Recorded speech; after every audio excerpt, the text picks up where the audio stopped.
The following is a profile of Clemente Dominguez Gomez, otherwise known as Pope Gregory XVII, first anti-pope and leader of the Palmarian Church. This profile will run contrary to the official bio printed by the Palmarian leaders. It contains the information that we have amassed on the man. It will cover only the main points we consider to be of importance and interest to former Palmarians and other interested parties. We will begin with a direct quote from the official Palmarian version, as published in their booklet entitled, His Holiness Pope Gregory XVII. Short Biographical Sketch. In Part 1 they state, this Pope, who at the same time is future military leader and emperor, chosen by God to carry out an immense task in the Church and world, enshrines a profound apocalyptic mystery. They describe his personality in only one paragraph and is quoted verbatim below. His Holiness Pope Gregory XVII, in the world Clemente Dominguez y Gomez, named after his predecessor Pope Clement I, was born in Spain in the beautiful, historic, artistic and Marian city of Seville, on the 23rd of April 1946. In the city of his birth, a town laden with the perfume of the most delicate Marian devotion, adorned with the most worthy and unique title of Land of Mary Most Holy. His powerful personality was molded. The future great prophet of last times showed himself to be a spirited youth, with a certain attachment to the world and its vanities, but with the most tender filial love towards the Virgin Mary. That is the only reference to Clemente's life prior to his arrival to Palmar de Troya. The facts we are aware of are as follows. He was born in Seville. His father was a drunk and quite possibly abusive towards his son physically. His mother was extremely religious, and brought him to the religious processions during a Holy Week. The gaps here are extensive, although we do know he had psychological problems from an early age. At the age of 18 he attempted suicide by jumping from a moving train. Later in life he became an accountant and shared an office with Alonso Manuel Corral, his future second-in-command and current leader of the cult.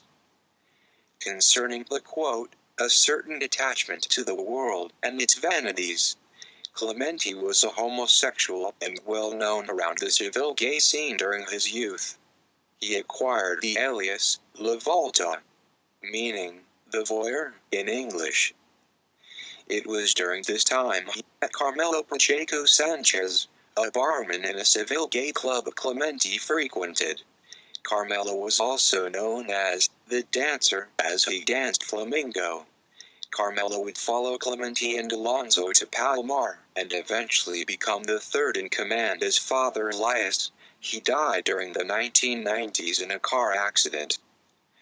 Clemente, Alonso and Carmelo traveled to Palmar when they heard of the original apparitions.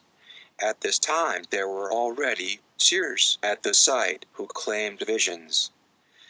After a few visits Clemente claimed to receive visions himself, and soon became a popular figure due to his extravagant displays during his ecstasies.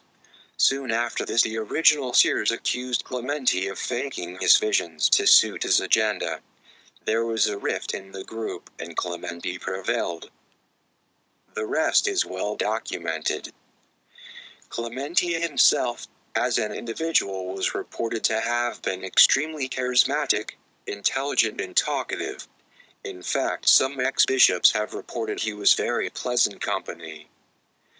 That saying, Clemente continued on in his place of power, as he had before, engaging in sexual acts with male bishops and enjoying the trappings of wealth with huge drinking gaunts that sometimes lasted up to a week. Also during this time, it is reported he was most certainly a manic depressive, or suffering from bipolar disorder. One day, he would be on top of the world, another he would be so depressed he would not leave his room. In contrast, his second-in-command Alonso Corral was highly organized and was in charge of the day-to-day running of the church, and more importantly its finances.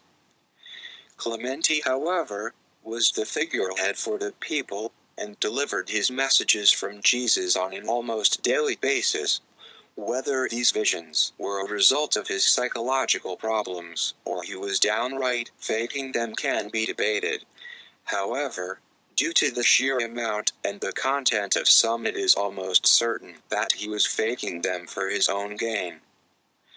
During his later years, Clemente became increasingly paranoid, especially after the expulsion of the 18 bishops in 2000. These bishops were expelled when they began to question Clemente's erratic behavior and almost daily visions dealing with mundane subjects such as giving up cigarettes, only for another vision to appear and retract the request. He also began to extract more extreme measures on his followers to ensure they would not leave his cult and so cut off his finances. It is certain that Clemente viewed his followers as objects, sources of money and adoration. Also, the presence of them while cheering his name would feed into his belief that he was indeed Pope, which sometimes he questioned. It is reported that at one time in the 1990s Clemente openly stated he doubted he was the true Pope and revealed he was considering leaving his cult and moving back home to his mother. His mother, who was never a follower of her son, once described Clemente as touched in the head to a member of the Spanish media. Clemente would listen to the radio at night and particularly liked the sci-fi and conspiracy shows. What he heard on these stations made their way into Palmarian doctrine, such as the planets of Mary and Satan, the 8 dimensions of existence, and the tie into numerous 2012 predictions. This is the year that the Antichrist will make himself known at the age of 12 as a child prodigy. He was reportedly born in the year 2000 in Jerusalem. Right up to his death, Clemente demonstrated extreme hypocrisy and disregard for the well-being of his followers. He fed off them like a leech, financially and emotionally. He used them as crutches for his own ego, for his own gain. He sexually abused his clergy and deliberately misled everyone with his false visions and proclamations. Clemente was no doubt psychologically unstable, and right up to his death it was increasing. His final letter had 13 references to martyrdom. When he died in 2005, his prophecies of future emperor died with him. His prophecy of his own death by crucifixion was explained away by Palmarian leaders as Clemente dying on while saying Mass was in fact dying on Mount Carmel. As Mass is a recreation of the crucifixion, he then did die as prophesied. This, however, is untrue. Clemente did not die on the altar. He died in his room at the back of the basilica. Clemente died in his bed. The story given by the leaders was weak at best and completely untrue. The followers, however, lapped it up. Clemente died from a brain hemorrhage due to his excessive lifestyle. His gorging on the trappings of wealth finally caught up with him. Clemente, the homosexual. Clemente the deceiver. Clemente the corrupter. Clemente the divider of families. Clemente the false prophet. Clemente the liar. This is only a short look on the man. A longer one will be made available in text format on the new website currently under construction. The campaign against the Palmarian cult is underway, and preparations are being made to bring it to the next stage. Be prepared. More will follow.